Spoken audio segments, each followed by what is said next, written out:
All right, welcome back to Toilets and Titles, and that was my very excited co-host Nate on the lyrics there for that wonderful intro. As you can see, Nate's running a little behind again, but Mark, I think this one might be a little easier for you. What was that theme music? That was easy. That was monster music, as I like to call it. Yeah, heavy metal stuff. So, all right, yeah, probably probably won't do that one too often though. Um, Actually, we don't do any of these very often. I'm surprised that anybody ever sticks around, but yeah, this is Toilets and Titles, episode 258. Thank you very much for tuning in, you guys. A lot of podcasts out there, and a lot of people are cutting back on their content intake right now because they're slowly losing out on the playoffs, and they don't necessarily want to listen to fantasy football content. So for those of you that are watching right now, we thank you so much for joining us. We appreciate you. Um, yeah, go ahead. I feel like you're going to follow up with exactly what I was going to say. I was going to say, if you're slowly weeding out your fantasy football content intake because you're getting knocked out of the playoffs, it's probably a good reason to continue to take Yeah. in the fantasy content to get better for Yep. next year. It's exactly how I was trying to set that up. So I'm glad you picked up what I was throwing down. Let's Yes, see. Look sir. at those. Hey, thank you very much. Appreciate you. Thank you for tuning in, Shadowhawk 2020. Um, yeah, so week 16, yeah, we did have some injury issues this week, and probably a little bit more so than what we've had the last few weeks. Some of them are pretty big names, most of which are not really huge I, issues or huge impacts on fantasy. Yeah. I got to stop you. I think we got to start the show with the breaking news that broke an hour ago, right? Did you see it? Breaking news. Go for it. Kirk Cousins was benched for Michael Penix Oh Jr. yeah. So I Yeah. think we got to talk about that to start off the show because that's what Sure. everybody's Yeah, about. we can Um, do that. Yeah. so what's your thoughts? I mean, it can only be an improvement, right?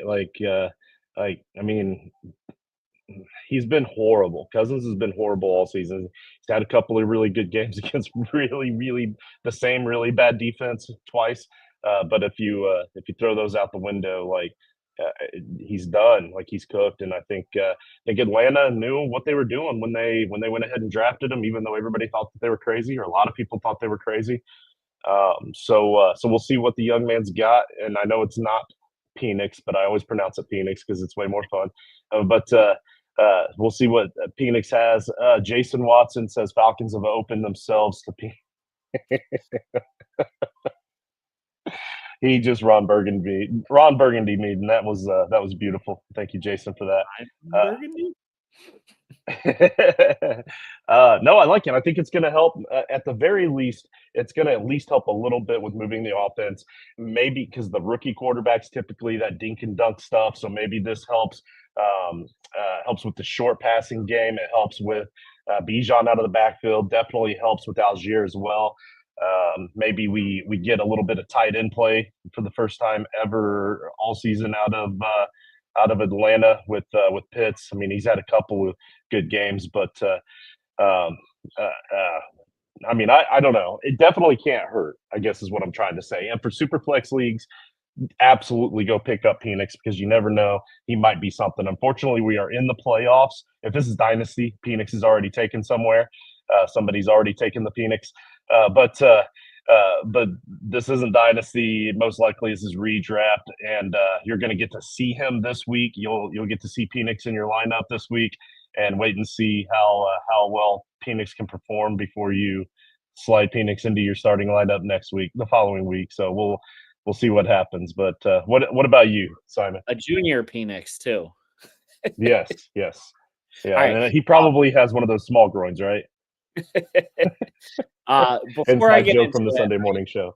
I just want to say, great, another reason for Kyle Pitts believers to fall back and say, "Oh, this will get it done for Kyle Pitts." No, past that train. But for this whole thing, I want to go back to the very beginning. They had Desmond Ritter, awful quarterback. Mariota, awful quarterback. Ton of talent on offense. They just need a quarterback. So they go out and they drop a huge bag on Kirk Cousins. Then the draft comes along and they draft Michael Penix early. I was one of those people saying they were crazy. Not because they drafted Michael Penix, but because you just gave a bag to Kirk Cousins and then drafted Michael Penix. If you knew you liked Michael Penix, you knew you were going to be able to get him where you were at. You don't pay Kirk Cousins the amount of money you paid him. And if you believe in Kirk Cousins enough to pay him that much money, then you don't draft Michael Penix Jr. where you did. Maybe you draft an offensive lineman or something else that can help your team this year. But I think they were so disgusted with their quarterback play that they just quickly went out and grabbed Kirk Cousins, not fully convinced he was their guy, kind of went half in, but knew they had to give him the bag to get him, kind of went half in, and then kind of hedged their bets with Penix too. So to me, it was never they were stupid for drafting Penix. It was just they were stupid for drafting Penix and paying Kirk Cousins at the same time. Like, Yeah. Kirk Cousins, yeah, he's washed. Like, he's clearly not what they paid him to be. So, yes, going with Penix is the right direction. I just think they fumbled the bag, pun, in the beginning when they signed Kirk Cousins to begin with. So, but at the end of the day, does it really matter if they paid Cousins a ton of money? Because I mean, the salary cap is kind of fake in the NFL anyway. Like, they can find ways to move that money if they really needed it. You know? I guess so, but Kirk Cousins has a full no trade clause, so they have to find somebody that's willing to take him and his contract and a place that he's actually willing to go to. So yeah, I don't know. Jason's trying to remind us that they wanted him so bad that they tampered. I'll be honest with you, I don't follow the Falcons at all in the offseason or during the regular season half the time, other than watching their games. So you're probably right, Jason. But yeah, I don't know.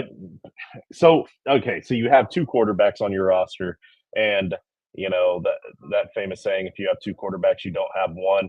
I think this was kind of the opposite case where they didn't know which one they had, and they wanted to make sure that they had an option.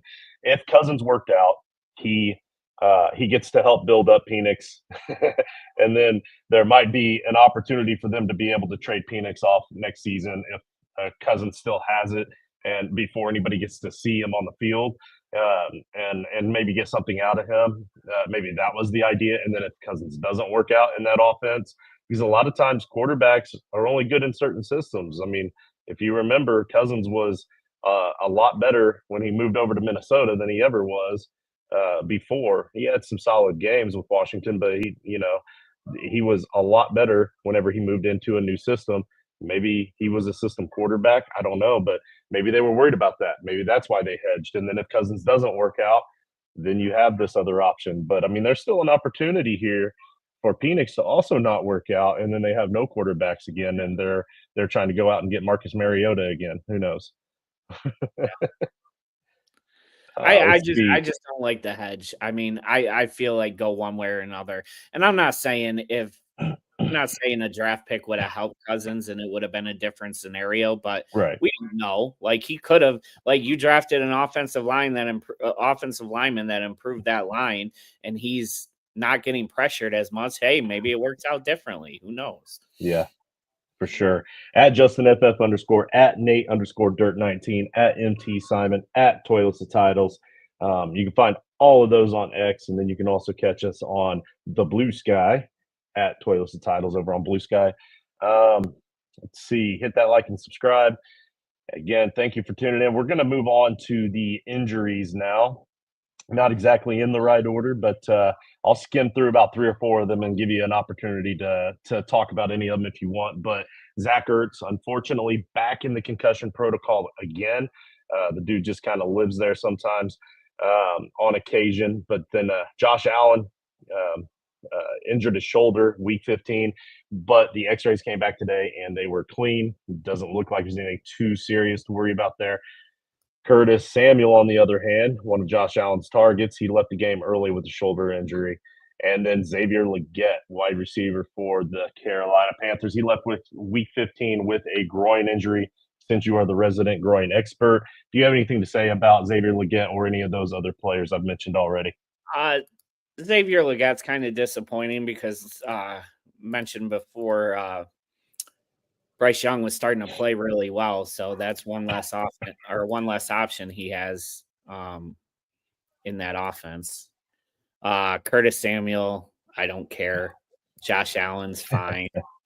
Zach Ertz is a little disappointing just because he's one of the few that was a decent option to play at tight end. So Yeah, he was like a weekly stream option though. So yeah, that does kind of stink. Jason with the shameless plug here. Sunday's show. He's talking about the Sunday morning start sit show where a number of us come on and talk about fantasy football for the week. We give you your advice for who to start that week, and this week's going to be a big one considering we are now into the playoffs. Some of you are into round two. Some of you are further, depending on how big your league is, but we're going to be there Sunday morning to help you out as usual. What's up, my man Duarte? Appreciate you chiming in here. Jason Leggett and Kirk out with Coker and Penixy. All right, stop. All right, Jason, go to your room, young man. All right. Actually, he's probably already there. Nick Chubb, broken foot. All right, here comes another one from Jason. I'm sure Chubb has a broken foot. McLaughlin for Denver. He left the game early with a thigh injury. David Montgomery. Oh, David Montgomery. I'm going to stop after this one for you. Season-ending MCL injury. Sky's the limit with Gibbs, but then we hear from Dan Campbell that they have to be careful not to overuse them. What is the plan for that next man up mentality there in Detroit? that's brutal for Detroit. That really puts a hurt on their playoff chances, I think, because I think Campbell's right, regardless if he sticks to that or not. Like, they can't just go out and use Gibbs as a every down running back. I don't think he'll hold up if they do that. So yeah, they're gonna have to find some other guys to spell him a little bit, but right now they have Craig Reynolds, who's I believe a few years ago I remember him having a couple of spots where he played reasonably well. They've got Sione Vaki. I'm guessing that's a rookie, but he's slotted in there right now. They've got Justin Jackson as a depth guy. That's a blast from the past. I haven't heard that name in a while. But this week they have Chicago, so they're fortunate there. They can maybe play with that roster a little bit against Chicago and still come out with the victory there and see what they got. Maybe they call up the guy. Is Leonard Fournette still working out somewhere or playoff Lenny? Let's go. It's that time of year, baby. Let's dust them off. Let's get them out there. I do want to just jump back on Chubb though. I mean, God, I just feel so bad for this guy. How many injuries does he have to go through? I almost hope he's done just to not see him go through this anymore. He was one of my favorite running backs to watch, even back in the day at Georgia. I just so tough to see. Yeah, is it them good cookies? What you putting they'll be known as Detroit until they play D. Okay. Definitely not the D comment I thought I was going to get from you after this theme we have going on today's show. Alec Pierce, concussion protocol, whatever. Colts aren't going to make the playoffs anyway. Pat Mahomes, high ankle sprain, but this is Pat Mahomes, and I found through the history of Pat Mahomes that whenever he has an injury, it's almost like it makes that body part even stronger.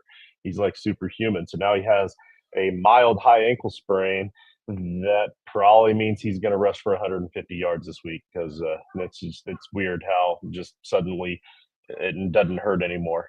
But Sincere McCormick, and that might be shots, by the way, but Sincere McCormick, after working his way up the depth chart, securing that starting spot, he left the game early with an ankle injury as well. And then we have two Miami Dolphins wide receivers, Jalen Waddle. He had a left knee injury. He left the game early on in the game. Luckily, he's avoided any major damage, but he's listed as day-to-day. If you're really lucky, he'll be out this week, so you don't make the mistake of starting him like so many people who made the mistake of drafting him. The other Miami wide receiver is Grant Dubose, and Grant Dubose had a very scary injury. He left on a stretcher. I'm sure if you were watching football at all on Sunday, you saw the replays at least of the ambulance. They didn't want to show the replay of the hit for obvious reasons very much. But fortunately today, he has shown a lot of improvement. He does have movement in all of his extremities, but he is still in the hospital and still recovering. Miami put him on IR for the remainder of the season. So he'll have to start his comeback next offseason. But I mean, he's a role player and he's more of a special teamer, but still yeah, it's a scary moment. He was out there catching a football though, like it was an offensive play, so he does still get playing time. And I don't know, just no matter what the level of importance of the player on the field, he's still a person, so still important to us. And so we hope the best for that recovery. But any comments about any of those guys? Um, Mahomes, I think, is actually going to play, which is kind of crazy. Yeah, I like I mean, I said, know they he's want got to two go for ankles. one He's fine. seat, but yeah. Sincere McCormick, I mean, that's unfortunate. At least if you listen to our guy Rich co-host on Sunday morning, you got 1 week out of him. Yeah. Rich was absolutely right about him a week early. Yep. Kamara, like I know a lot of people are jumping on the Keandre Miller train already with the groin injury, but Kamara actually has a lot of incentives in his contract, and I think he's pretty close to a lot of them. So Ooh. if there's any chance he can play, I think he's going to play with that. Man, I don't like to hear that because part of my strategy here with Frank for the playoffs coming up when I got to choose my opponent was trying to plan out when I was going to have to face Kamara. So I don't like hearing that, man. But I think you're right. Now that I'm remembering this, oh man, I think I made a mistake today. That's all right though. It's one of many. Danny DeVito's a nephew, Tommy. He's sort of a quarterback for the New York Football Giants. He's in the concussion protocol, but they are fortunate they have an actual NFL backup quarterback in Tim Boyle, who stepped in and played much better than DeVito did anyway.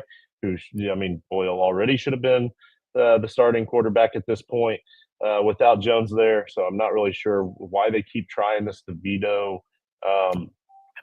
experiment. He had like one good game, his first time ever on a football field, because you can look at the guy and tell he's never played football before. That was the first time he was ever on a football field. Had a crazy lucky game, and now all of a sudden they think he's an NFL quarterback. But he's in the concussion protocol. So fortunately, those of you that are still believers, kind of like Jalen Waddle, you don't have to worry about it this week. He's probably not going to play. And then Wan'Dale Robinson of the Giants tested for a concussion and didn't return as well. So he's most likely going to be in the protocol today. I actually put that part of the notes in there way early today. So he's probably already in the concussion protocol if I had to guess. But I know you want to comment about your man Cutlets. I mean, it's very clear why they're playing him because you're right. He's not an NFL quarterback.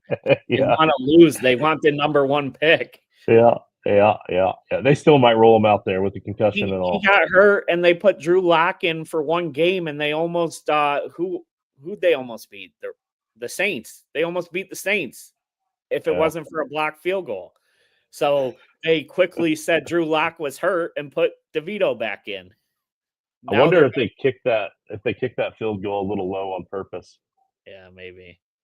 I'm wondering if the Raiders are doing the same thing too, because they're in a lot of these games late, and then something very bad happens at the end of the game, and they're back. You tell the interim coach he gets to keep the job if he keeps losing, then that might motivate. Yeah. Let's see. Jalen Hurts also got hurt, fractured a middle finger on his non-throwing hand, so he'll be fine. Geno Smith left the game early with a knee injury, still waiting on more news on that. And that is finally our injury list, my man. I think the Hurts finger was actually fractured before the game this past week. Really? Yeah. Okay. All right. I thought I saw that they were taping it up and he was fine before the game. Gotcha. Let's see. Jason is still chiming in. Jason, you may as well just come on the show. Do you want me to send you the link Yeah, I mean, let's see. Kansas City has the Bills on their yep, absolutely. That's I mean, honestly, the Bills look like a better football team this year. Even with the losses, they just look like a better football team this year than Kansas City does. Um, right up there with the Rams. They're all like right up there together. See, it says didn't Boyle have one touchdown and 13 interceptions going into the game? That's very likely, but that's still better than Cutlass. Let's see, Tony Pollard. What about Tony Pollard? Did Tony Pollard get hurt? I know Spears had a huge game. Pollard was not on my injury list that I looked at earlier. Um,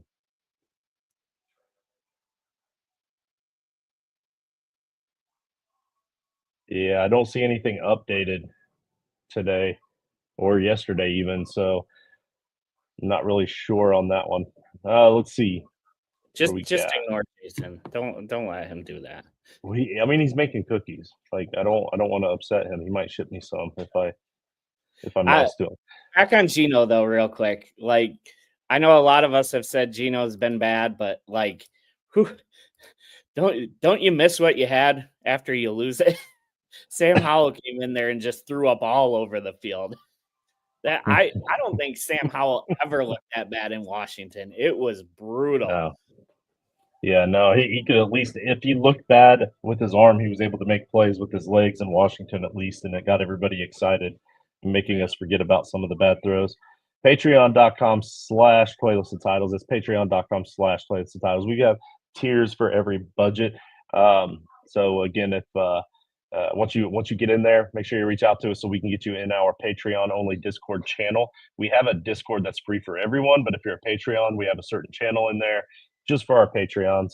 So you can help drive our content there. No other real news that's of note that I really want to talk about. We can move on into the game of the week. I gained on you guys. Well, not you, but I Not gained me. on Nate this week, and Nate was in first place. So that's the important thing. Now I'm only 61 points out of first place. I went with the Bills and the Lions last week, and that was a great game at the end. Um, and for fantasy purposes, it was fun all around until Montgomery got hurt. Now we're all kind of reeling on that one and wondering what's going to happen, especially since Gibbs was stolen from me and Frankenstein 2 weeks before the end of the season. But that was only a 6 point differential that brought me up to 184 points. Nate went with the Steelers and Eagles last week. He was in first place. He got 14 points tacked on for that differential. He's still in first place, but now he's only 7 points ahead of you. He has 123. You have 130 because you only got 6 points for your game of the week as well. What did you go with? And then go ahead and roll into your game, week 16 game. All right, I had the Rams and the 49ers. It really was not a good game. It was an ugly game. It was pouring rain all game long. No offense whatsoever. Hurt a lot of people in fantasy. But the Rams got a win, controlling our destiny, first place in the West. It was great to me. And my real game of the week is not the game of the week I put on here, but the game of the week is the Jets and the Rams, which I will be at MetLife Stadium in section 110, Nice. 25. If you're a fan, if you're a Jets fan or out there, come talk to me. I'll be there. Sunday, depending on time, if we get there early, maybe I'll make an appearance on the show from the stadium. We'll see what happens. But That's the game of hope. the game of the week I'm going with is the Steelers and Ravens. These division games are just awesome to watch, and I don't expect anything different from this one.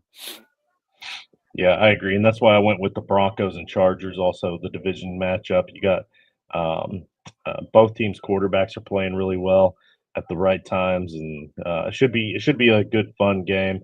For any of you out there that think that Bo Nix is not a very good quarterback, I know that this game against the Colts seemed like a bad example because he threw some picks, but that boy can make some plays. He's going to be something one day.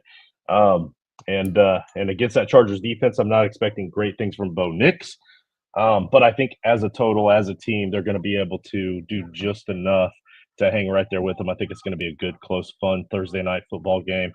And last season, we didn't get a lot of good, fun, interesting Thursday night games, but this year we've gotten quite a few. They've done a much better job on Thursday nights of calling the penalties just right to keep it as close as possible for us. So we appreciate that, you game scripters over at the NFL. Um, and Nate went with the Texans and the Chiefs.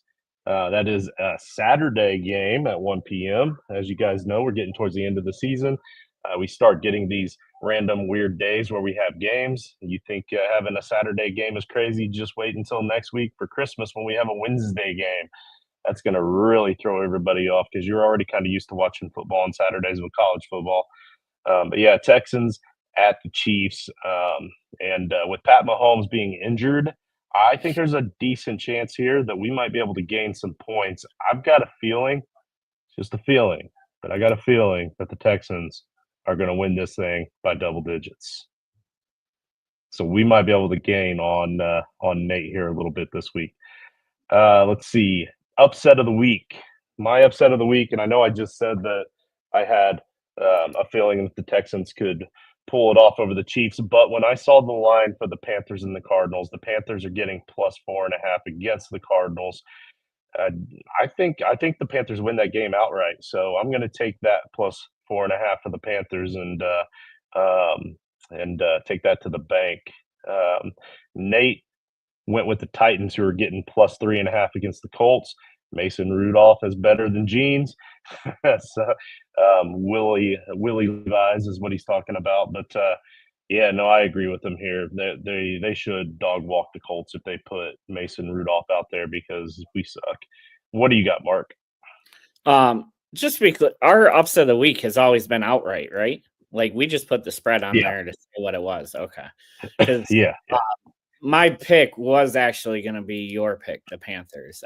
I think they win outright as well, and I'm not just saying that because it's against the Cardinals in the division, because I don't think the Right, Cardinals come into play for the division anymore. It's us in Seattle, but right. the way the Cardinals are playing and the way Bryce Young has been playing, I do think they're going to win that game outright.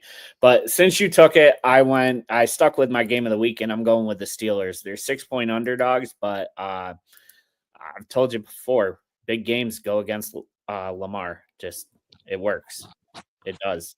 And Yeah, especially with a team like the Steelers that can focus on shutting down the run and making him beat them through the air. I think it's going to be a close game, and I think the Steelers will pull it out with a field goal at the end of the game. And Justin Tucker will probably miss 2 or 3 more to keep them within striking distance.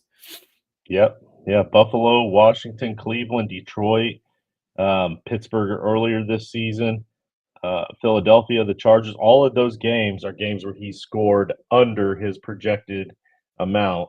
And then all the other games, the games where he's scoring 30 and 40 points, are against the Bengals, Tampa Bay, Cincinnati again, the Giants this past week. So that's where he's getting most of his points. So I'm talking about Lamar, by the way. I just agreeing with what you were saying. So, Yeah. and I have Lamar in a couple of the leagues that I'm still alive in the playoffs, and I'm sweating it. I really am. And I saw that on the schedule ahead of time, even before I drafted him. I still took the chance. And I was pro Steelers defense during the redraft offseason for the last 2 or 3 years, actually. So yeah, I've been worried about it, but I mean, it's Lamar. You know, it's not like you can bench him. We just have to hope for the best. So, Yeah. um, Real quick so on there you go. Tucker, Yeah. though, like if his name was anybody but Justin Tucker, would he Hmm. still be on a team right now?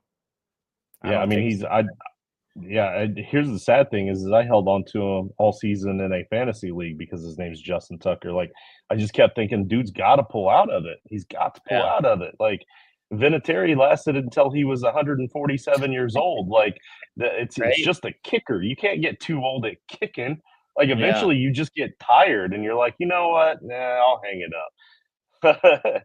All yeah. right, start him or sit him. So we're gonna go with a quarterback, a top 12 quarterback, and a top 12 tight end that we think is gonna finish outside the top 12, or a outside the top 12 quarterback or tight end that we think is gonna finish inside the top 12.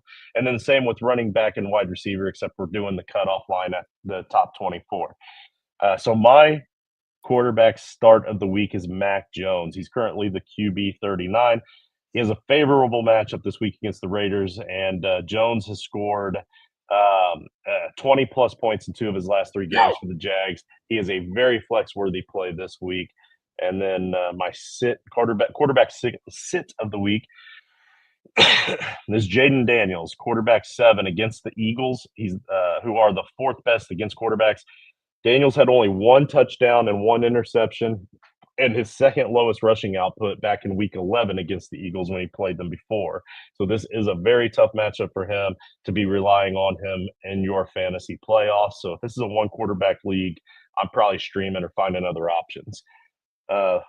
Ramondre Stevenson is my starting running back of the week. He's currently the RB25, so he was barely just outside that limit, so I was able to use him. He's going up against Buffalo, who's the second worst team in the league against running backs. So he's got this sweet matchup, and he is one of the few good players on that roster that they're going to need to utilize a lot in the short passing game as well. I see a big PPR game for Ramondre Stevenson. Even if he doesn't get into the end zone, I think he can easily still have 15 to 20 fantasy points for your playoff matchup this week. DeAndre Swift, RB20 versus the Lions, who are the 6th best against RBs. This is my RB sit of the week.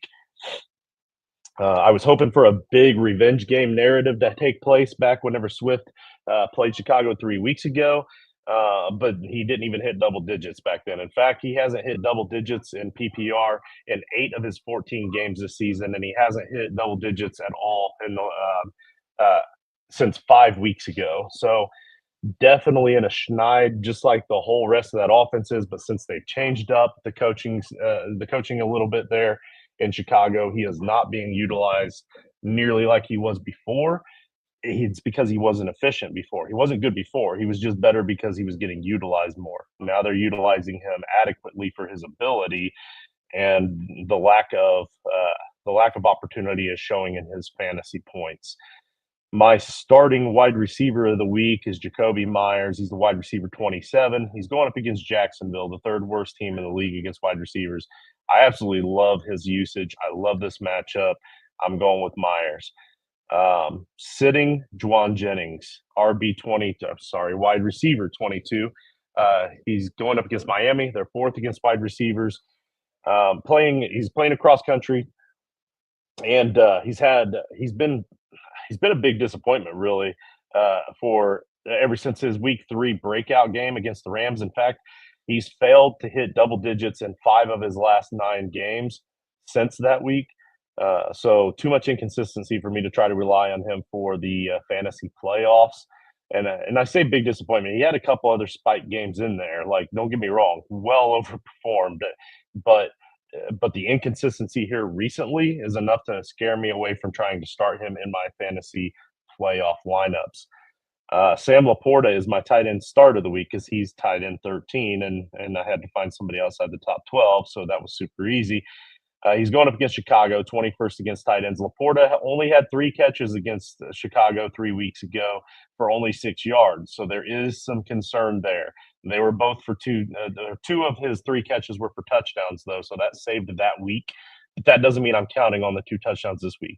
So I am still a little bit concerned with making this my start of the week. But on the other hand, it just took him a little while to get warmed up. He's been hitting double digits a lot. In 6 of the last 9 weeks, he's hit double digits. He's also hit double digits 3 weeks in a row now. So I look for Laporta to slowly continue to become more and more a part of this offense. And now, especially without Montgomery, when you are down a guy at the running back spot that typically usually gets you that rushing yards, you can rely on him to hit the middle and hit 3 or 4 yards nearly any time at least. When you're down that guy and you have just Gibbs back there, and don't get me wrong, Gibbs is amazing. He's phenomenal. He's even good between the tackles. I'm not saying he can't do it. But I am saying he doesn't do that part of the game as well as Montgomery, and they're missing that part of the game. So now you're going to try to find those 3 to 4 yard chunks in other places. So in PPR leagues, Sam Laporta could easily be a bubble screen guy, a short slant guy, somebody that they're going to try to hit on short patterns to try to gain some of those short little chunks that they would usually get from just running Montgomery up the middle. So I like Laporta rest of the season as my start tight end. See, K. Dotton is my sit tight end. He's a tight end 7 right now. He's going up against Dallas. They're the 8th best against tight ends, so it's not a plus matchup for him. But since Mike Evans has been back, the waiver wire darling that was K. Dotton several weeks ago has become a bit of a depth play. He's just got guys ahead of him, especially namely Mike Evans, and his targets have decreased, his points have decreased, and now he's at the point where I don't want to start him in my fantasy playoffs. So there's that. I still don't see Nate in here.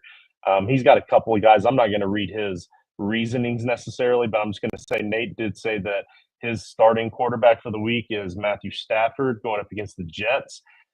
Sam Darnold, QB8, is his sit quarterback. So he's not playing Sam Darnold. At starting running back, he's got Rico Dowdle. I mean, they're going up against the Buccaneers, and Dowdle's been getting a lot of carries. That's a good play there. Najee Harris is his sit. Usually pretty safe bet to make him your sit. So those are all he put. He didn't have time. He was taking care of the babies and stuff tonight, so he didn't give us any wide receivers or tight ends. But Mark, looks like we've got we only have one on the list that's the same. Yeah, I think so. I like it. I like it. Let's hear it. Yeah, so my starting quarterback, and if you survive this week in the playoffs with him, you're going to look at me like I'm insane and say, no way in hell. But it's Brock Purdy. He's had 2 of his worst games of the season, under 10 points in the last 3 games. But both were in brutal weather. One was in Buffalo in the crazy snow. The other was this past week against the Rams, which I told you was in a monsoon. They couldn't throw the ball. There was no offensive touchdowns in the whole game. That tells you everything you need to know. This is the easy bounce back week for him against Miami. Just let's cross our fingers and hope for no hurricanes or monsoon rains in Miami. I guess that could happen, but other than that, we're looking good. I'm sitting Patrick Mahomes. He's got an ankle injury. I think he's going to play, but if he does, I expect a lot of rushing attack on the offense to try to keep him upright and not further that injury any more than they have to. Did you see they finally cut Clyde Edwards-Helaire? I did. Yeah. Yeah, I was kind of surprised that they finally made the move. Like it's been a long time coming, but with him having mental health issues, I thought that was the whole reason they were hanging on to him. Like you don't want to add more to a guy's plate when he's going through stuff like that. You know what I mean? Yeah. But anyway, I saw that pop up earlier, and I was gonna mention it, and I couldn't find a spot in the notes to put it. So, but it's kind of curious after Mahomes hurts his ankle, they get rid of a running back, but. Yeah, true. I'm going to say my starting running back, and then I'm going to pause and let you talk for a little because I know you want to speak on this. But my starting running back is going to be Jonathan Taylor. He's got a solid matchup against the Titans, and I just hope he holds on to the ball before he crosses the goal line there. Yeah, so here's the thing about the celebrations. Like, I get that you work your butt off all week long for this one game. You work your tail off all off season to be able to be the best you can be at your position. Jonathan Taylor is one of the smartest running backs in the NFL, academically speaking, and on-field knowledge. Like he's crazy, crazy smart. That was 100% pure excitement. And if you watch his celebration that he did afterward, it wasn't even that big of a celebration. He did this little stomp dance for a couple of feet, and then he turned and ran back to the sidelines and started celebrating with his teammates because that's how he usually celebrates. He usually doesn't even do the little stomp dance. He's more like Barry Sanders when it comes to his celebrations, and that he typically doesn't even have them. So to see the excitement in him was fun. I enjoyed that he was getting a little excited and amped up. But being one of the smartest players in the league, you got to hang on to that ball. And that was the second time we saw it that day because it happened in an earlier game, and the third time we've seen it this season. And we see it every year. We see it at least once every year, where they celebrate too early and they drop the ball. When will coaches start benching players for this? And I get coaches don't want to lose their jobs. I get that coaches don't want to lose their job. They don't want to bench that really that good stud play. But if you do that, if you sit them, they won't do it again, right? Like they watched video of the guy that did it earlier in the off season, or I mean earlier this season, and he still did it. Like it's at a certain point, there has to be accountability on the player themselves, or they're going to continue to do these stupid things. But I mean, and the thing is like you said, on field, off the field, super awesome dude. So I'm not gonna bash him too much. Like it was just a big mistake, but that was a turning point in that game. It totally depleted the team. You follow that up with some crazy double pass with Adonai Mitchell, where he was throwing it back across field to AR, and you didn't need that play if you're playing with the lead that you should have had with that Jonathan Taylor touchdown, and that wouldn't have happened either. Like it just piles on top of each other after you lose that momentum, and the whole game script changed. The entire mentality of the team changed. They didn't look like the same team, and we needed that game to be able to stay alive in the playoffs. Now we're dead in the water. Like the only possible team we could potentially catch up with at this point is Denver, and that's who we just lost to. So they've got the tiebreaker too. Like we're not going to win the division at this rate. Like it just, I don't know. Like there was so much riding on that one touchdown that could have just completely changed the whole face of the rest of the season, just because you wanted to celebrate a few inches sooner. Like, hold on to the ball. Like Barry Sanders used to hang on to that ball until he got to a ref to hand it to him, or unless he got pushed out of bounds or out the back of the end zone. Otherwise, he would go to the ref to hand them the ball and act like he had been there before.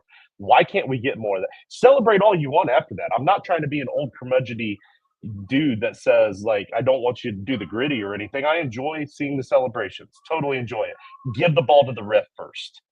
Then go do whatever you got to do. It's just that's my 2 cents, and I'm sure nobody's listening to it, but it feels good to get it off my chest. I appreciate you giving me that time, Mark. Go ahead. You can take the stage back. So I have something to say on the whole matter, and I'm going to preface it before I do. From the player's standpoint, it's absolutely inexcusable for how many times that happens. Like you said, hold on to the freaking ball. It's unacceptable that this keeps happening. But from the NFL standpoint, what the hell are we doing? Why are we doing this? Why, from all the stuff that we should be able to review that we can't review, we're stopping the game and looking frame by frame to see if he drops the ball a nanosecond before it crosses the goal line. And I'm going to be honest, knowing the rule for a touchdown, watching the Taylor one, the replay I watched multiple times, I don't know if he truly dropped it before, because you got to remember the tip of the ball only has to touch the front end of the end line for it to be a touchdown.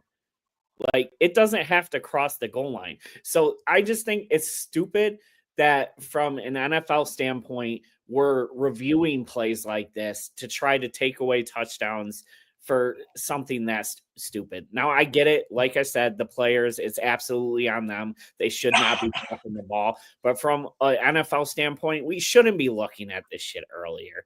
Anyways, it should be a touchdown. And if you want to go back, the other point I have is why do we still have that it's a turnover when it goes out of the end zone? Anywhere else on the field, if you fumble it and it goes out of bounds 5 yards in front of where you fumbled it, you get it where it goes out of bounds. Why do we have this silly rule that changes the game and is a turnover because of where it is on the field? It's stupid. Right. It's dumb. I don't want to see it anymore. I want it out of the game. But again, the players are stupid. Don't let it keep happening. You know it's happening, so stop doing it. 100% I agree with you on the touchback thing. It shouldn't be a turnover at that point. I agree with you. And if it was the other way around, where if they, like you said, they fumble at midfield and it goes 5 yards up and you get the ball 5 yards up, well, then maybe you have an argument. But you're right, it doesn't. It goes back to where the fumble happened. But then, so there's that. I agree with that. On the whole rule thing, like the thing about it is you're setting a precedence when you do that. You're going to have guys that are saying, "I know it looks like I was reaching it out, but I was actually just kind of about to start my celebration, and it just kind of slipped out of my hand." Like I don't know, like you're setting a bad precedent if you don't play it actually exactly by the book. But according to what you can and cannot replay, evidently we make that shit up every week. So yeah, I agree. You should be able to make that up too. But then on the fumble itself, it absolutely was a fumble before the ball crossed the goal line because he only had 3 fingers on it and his fingers were straight down when the ball was right there on his fingers as it crossed the line. That's not control. I think that's where the argument comes in on the ref side is he did not have control of the ball before it crossed the line. Oh, I Uh, agree. I totally get but what they're but then saying, also but maybe you could argue that he did have control. He really did mean to set it down. That's where he was controlling it to the ground. But no, it's I to mean me, it it's is what just it kind is of at this stupid point. But stuff. I mean, did you see the end of the Saints game? Did you see where the clock stopped for 4 seconds to give them enough time to be able to snap the ball? And I heard then about it. I didn't see it, but I heard about oh, it. I saw it. You see the clock stop when he gets tackled at 9 seconds, and the play clock continues to go down. Well, the actual game clock doesn't move for 4 seconds. 4 seconds, and they got the snap off at 1. Were they And at New Orleans? I don't even remember. Here, To be I honest, can I take a didn't look while watch you're a lot of talking. that game, but I saw that game. I saw that play, and the refs were asked about it at the end of the game, and they said the line judge who came in signaled to stop the clock accidentally, and that's one of the things they're not allowed to review. Why can't you review that? Like, let the play out, and then when you see he snaps the ball at 1, Right. and you saw 4 seconds ran off the clock or never ran off the clock that should have, that's easy math right Yeah. there. I know I'm an accountant, but I think most people can do 4 seconds first 1 and say that play should have never happened and the game was over. But no, we can't look at that, but we're going to look at, did the ball come off his fingers early enough to give him a touchback? Get out of Yeah, here. they played the Commanders, and that was at New Orleans. So I think it's home field clock. Come on now. We need more of that. We need more home field clock. But no, I Oh, agree. I agree. I agree with you. Uh, that's yeah, just a side comment. I'm But with you. no, I agree. That is something that needs to be. There's a lot of things that should be able to be reviewed that aren't able, and a lot of things that should not be able to be reviewed that are. I think we can come to an agreement on that for sure. And next year they're gonna review face masks. That's gonna be one of the penalties that they can review because of the Rams Vikings game where Darnold got the face mask that was missed. Like, what about all the other plays that happened throughout the game? Now we're just picking and choosing because Uh, one play sticks out on a certain game. Like, I love how they said that the drop tackle was going to be a penalty that they're going to call, and they still never call it, even when it's obvious. They'll get fined for it later, but they still never call it. But I mean, anyway, we got to get on with this. I think they're gonna find out like when they tried to review the pass interference that they're going to find face masks on almost every other play, and they're going to have to get rid of it Right. because it's going to be so Well, ridiculous stopping the games. But Jason, if your team loses to the Falcons, even if it's just off of a penalty, like they deserve to lose. but If it was yeah, that let's close get to back on beat them. track. I derailed the show with all this penalty and It was goal fun. line It was fun. talk, but yeah, it was fun. So yeah, Jonathan Taylor starting him. I'm sitting DeAndre Swift. 1, Chicago. Again, rule, not playing Yeah. Chicago Bears. 2, it's against Detroit. Good run defense. 3, Detroit's just coming off a hard to swallow loss against Buffalo. So just like Buffalo was ready to go after the Rams game, Detroit's going to be ready to go after this one. So all 3 of those reasons, bench DeAndre Swift. Because of the monsoon last week, I'm able to put Puka Nakua as my starting receiver again because he's wide receiver 26, just outside. No bad weather on the horizon in New York. At least there better not be since I'm going to be there. I don't want to, I'm already going to freeze my ass off. I don't want snow or rain to go on top of that. So, yeah, all $47 chicken tenders, by the way. Yep. $47 chicken tenders, $100 beers. Yeah, it's going to be Yep. fun. No, all guns should be blazing for the Rams and Puka Nakua. Wide receiver I'm sitting is number 20, Jaden Reed. The consistency with the Green Bay wide receivers is just so hard to predict. And also the way they're running the ball and going up against the Saints this week, I don't see any reason to abandon the run early. I mean, they're going to be running a lot against the Saints, and they're going to have a lot of success doing that. So I think the air game is going to be limited. And with not knowing where the air game is going to be going and it being limited on top of that, I think Jaden Reed's a good bench. Tight end I'm starting is number 30, Brenton Strange for the Jacksonville Jaguars. Last week, he had 11 catches on 12 targets. Down for the season. Should have another favorable matchup, and Mac Jones is going to continue to feed him the ball. So fire him up. The tight end I'm sitting is Tucker Kraft, tight end number 8. Kind of the same deal as Reed. Like, there's not going to be much to eat in the air game, so I'm benching him. Yep, I like it, and I really like the Brenton Strange one. Brenton Strange is one of those guys. If you're watching this, you're still in your playoffs right now. Brenton Strange is only currently rostered by teams that are still actively in the playoffs that also had Evan Ingram, because Evan Ingram had that injury early in the season, and we saw Brenton Strange come in, and he looked really good. He had some really good games, and he was very serviceable for fantasy purposes. So then earlier this past week, before this last week's games, because I had Evan Ingram in a few leagues, I used Brenton Strange in a couple of those. When I saw that Evan Ingram hit the IR, I dropped Evan Ingram. I picked up Brenton Strange. So those are the only people that know about Brenton Strange well enough that already have him on their rosters.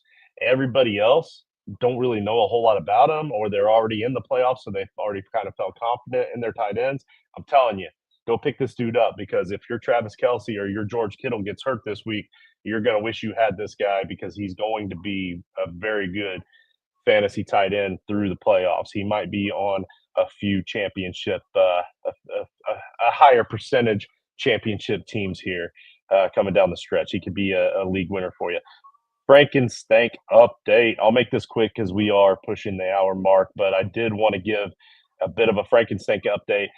So here's how the playoffs work in the Frankenstein. 30 teams make the playoffs. The top 3 are the only ones that got a bye, but they still at least set a lineup to try to get the most points for that week, which was week 14. Week 14 was our week 1 of our playoffs.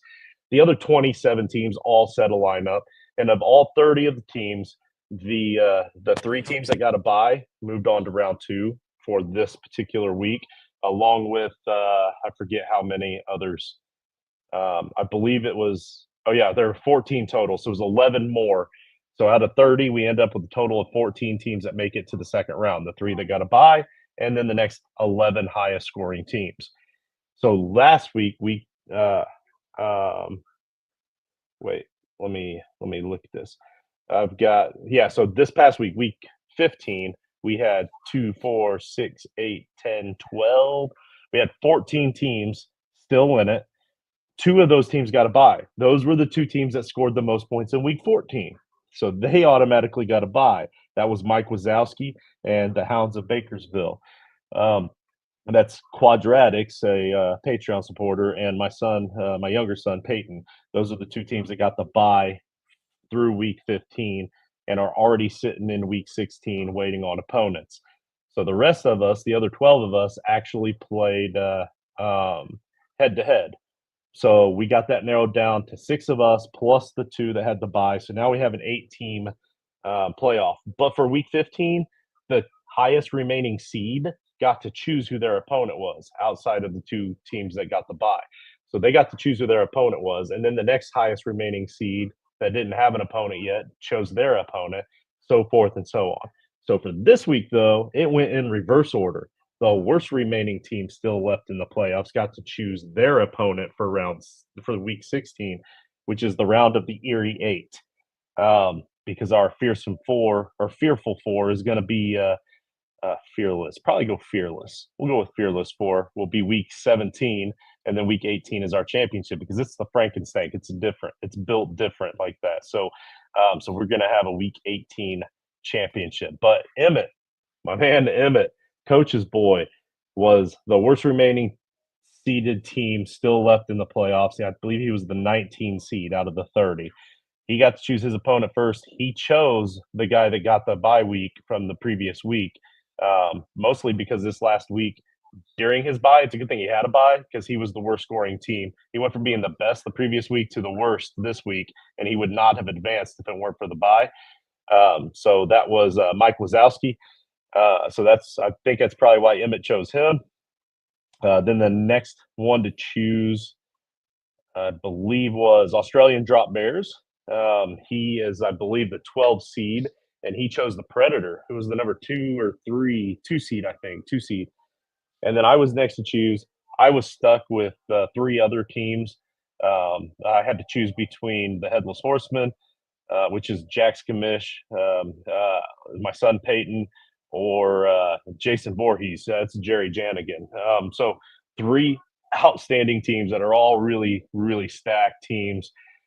So what I did was I chose the Headless Horseman mostly because on my fantasy league at that time, they already had me slotted in the bracket to play the Headless Horseman. And it's such a pain on my fantasy league as a commissioner to deal with changing the schedule around. I didn't want to change it, so I went with the Headless Horseman. So we're going to see how that pans out for me. But whoever advances out of us 8, the final 4 next week on the show, we're going to have a random wheel spin with those 4 teams to determine who's playing who in the final 4 matchups. So that's a new twist to the league that I added this past off season, just because I want the wheel to be involved. Like the wheel of consequences should be involved. It's a staple of our show on some episodes. So so that's what we have to look forward to next week as we get closer to the Frank Championship. This thing that has consumed much of my life for the last 5 years. So let's see. That's our Frank update. Stream of the week. I went with Jalen McMillan. I wanted to go with Britton Strange, but I knew that we were going to talk about him anyway. So I went with Jalen McMillan, and I'm glad you put him down where you did as your starting tight end, because I actually did forget to slide him in here later. I was going to use him to play him in the one and done, but I saw another matchup I really liked. But anyway, Jalen McMillan, wide receiver for Tampa Bay. He's only rostered in 10.3% of leagues. He's finally broken out. He's had 2 weeks in a row of double digits. If you guys listen to us, a couple of us were kind of big on him at some point earlier this season. Unfortunately, we were a little bit too early on him, so you probably picked him up and then you had to drop him. Go ahead and go back. If you're in a pinch right now in your fantasy playoffs at wide receiver and you need some depth just in case, go ahead and pick him up. He could potentially be a guy that pops off and gets 15 or 20 points for you out of nowhere. And then your stream of the week makes total sense. I mean, you did all the work for me. You gave all the reasons when we were talking about him in weekly start and sit. Guy. It's Brenton Strange. I mean, anytime you can get a tight end that's receiving that much volume this late in the season, you better run to the waiver wire and get him as soon as you can. Yep.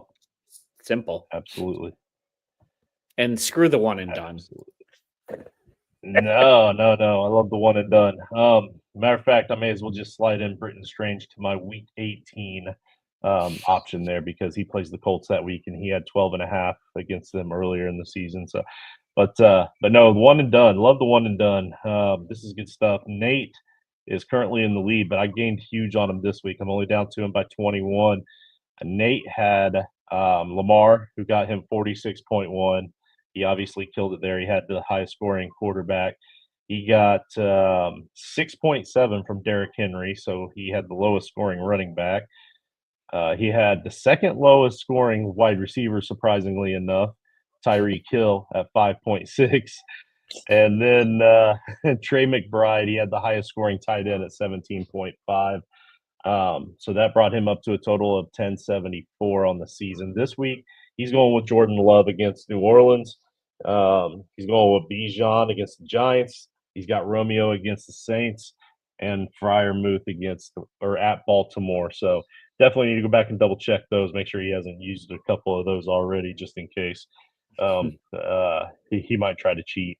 For me, like I said, I gained on him. I did not gain on him at the quarterback position since he had Lamar, and I had Brock Purdy. Only got me 5 points, 4.98. That was the worst quarterback of the week between the three of us.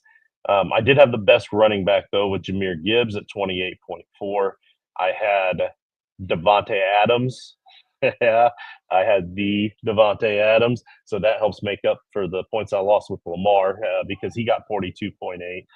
And then I had Tucker Kraft because I felt like I had to use him somewhere, and he had a good matchup. But of course, he let me down. He got me 5.4, but not the worst tight end. Stay tuned. For this week, I'm going with Aaron Rodgers against the Rams. Good matchup in a spot where I'm at a point where I gotta use a lesser quarterback. Running, running back. I am in a good spot at running back. I still have a few really good ones left that have some pretty sweet matchups. So I'm excited about the running back spot. I get Devon Achane this week against San Francisco. Again, wide receiver, kind of the same thing. Right now, Jackson Smith-Njigba is the wide receiver 6 on the season. I've got him slotted in this week going up against Minnesota, and I got a couple other good wide receivers still left.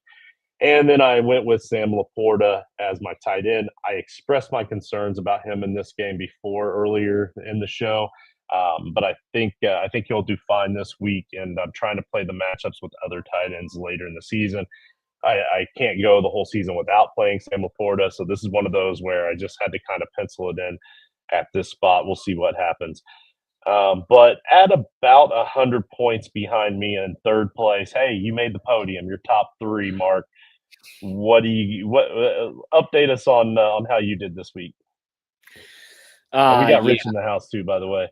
What's up, Rich? What's up? Yeah. Let me go through this shit show. Joe Burrow is fine. A bad week for you. Derrick Henry against the Giants, right? Smash, slam, dunk, home run, best possible running back you could have for that week. 6.7 points. Ugh. Cooper Kupp in a game they must win against a divisional opponent. Should be firing on all cylinders. No, enter monsoon. Cooper Kupp gets 0 points. Yeah. You mentioned Nate had the second worst wide receiver. Oh, there's your worst. 0. Then Juwan Johnson at tight end. 3.2 points. Woo!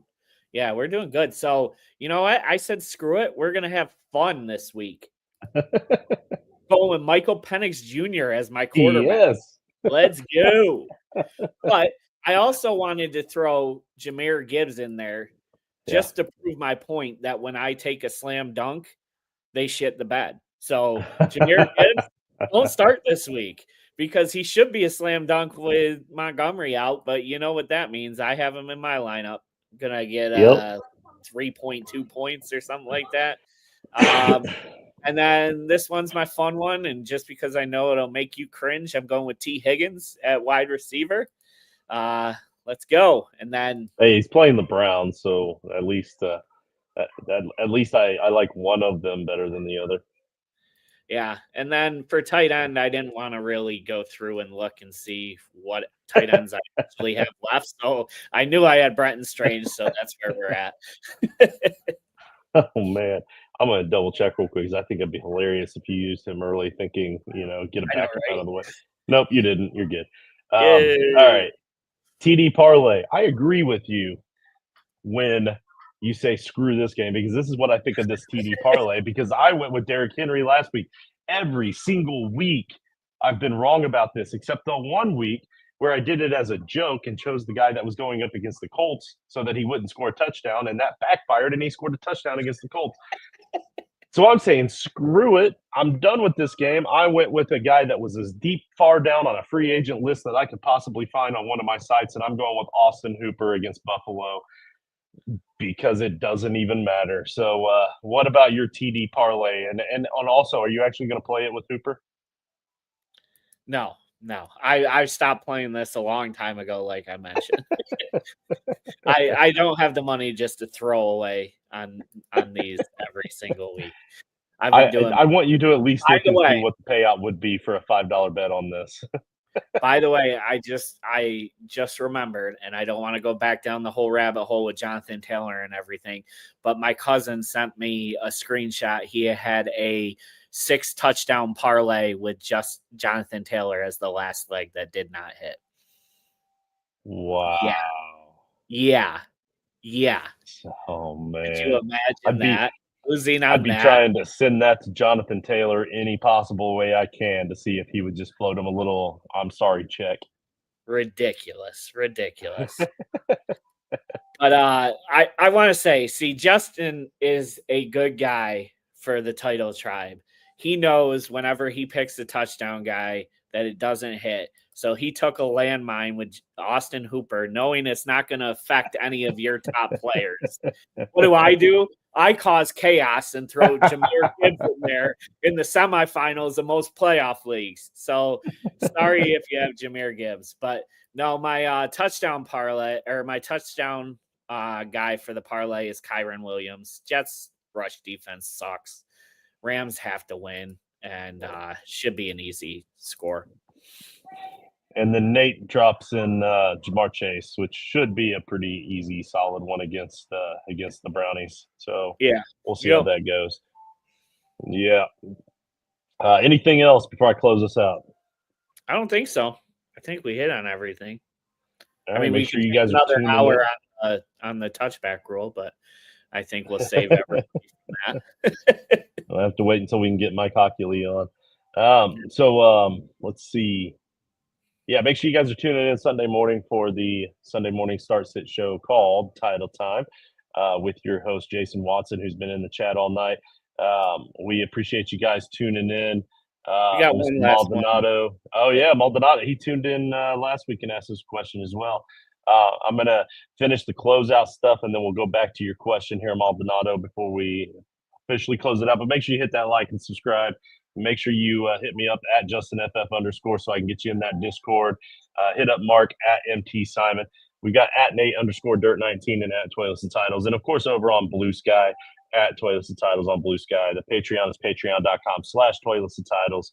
We appreciate all of you tuning in. Let's answer Mr. Maldonado's question here. Daniel says, hello, guys from Mexico.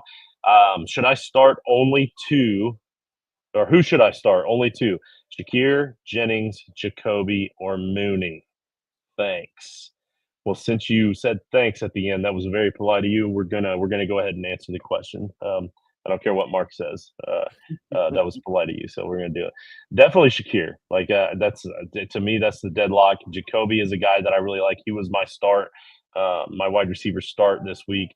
Jennings has been way too boomer bust for me. He was my sit of the week this week because of his inconsistency.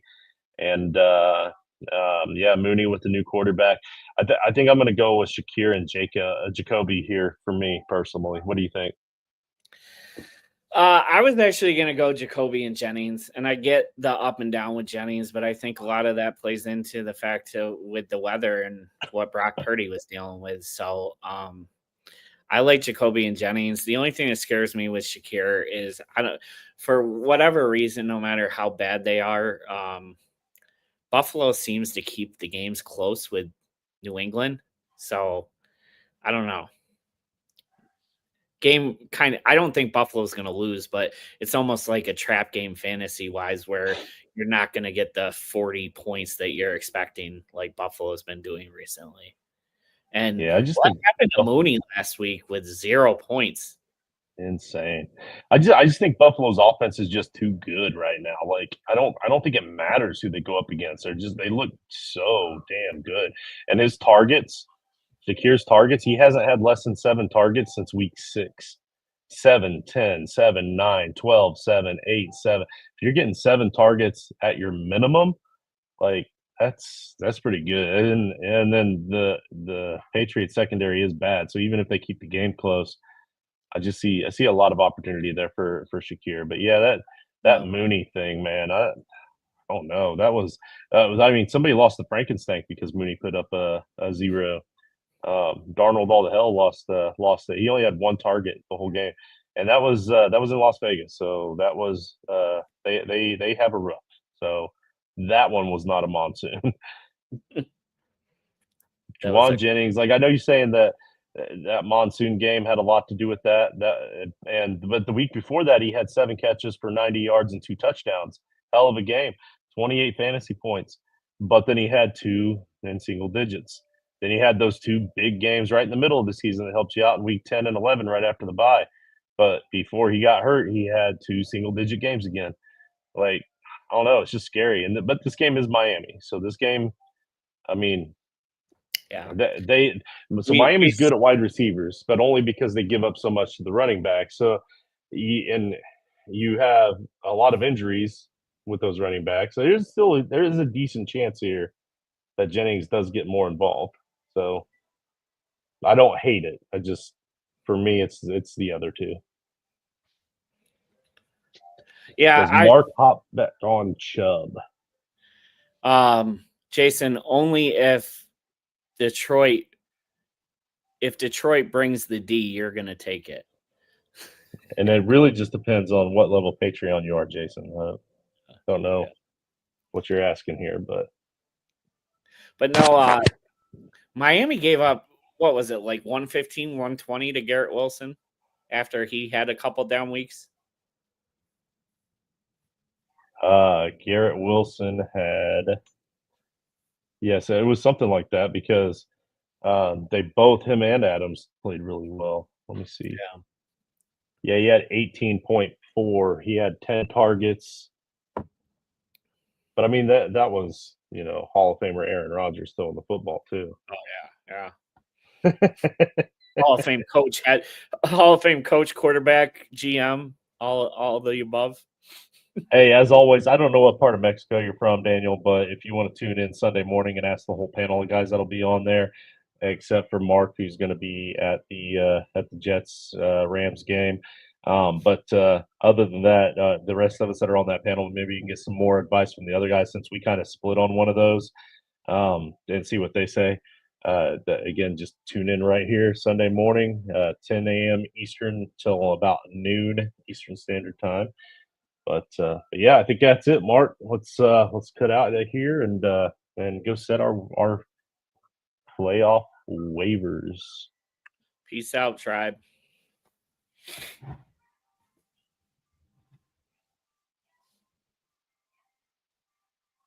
Well, that didn't play like I thought. Fuck us.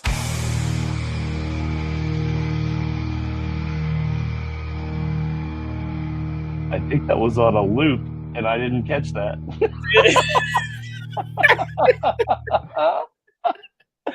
My apologies on that one. Woo! Yeah, Like now it's not even playing it. We better just cut out. So the NFC West putting down Penguin Pete with his love for the Rams. Grab a whiskey.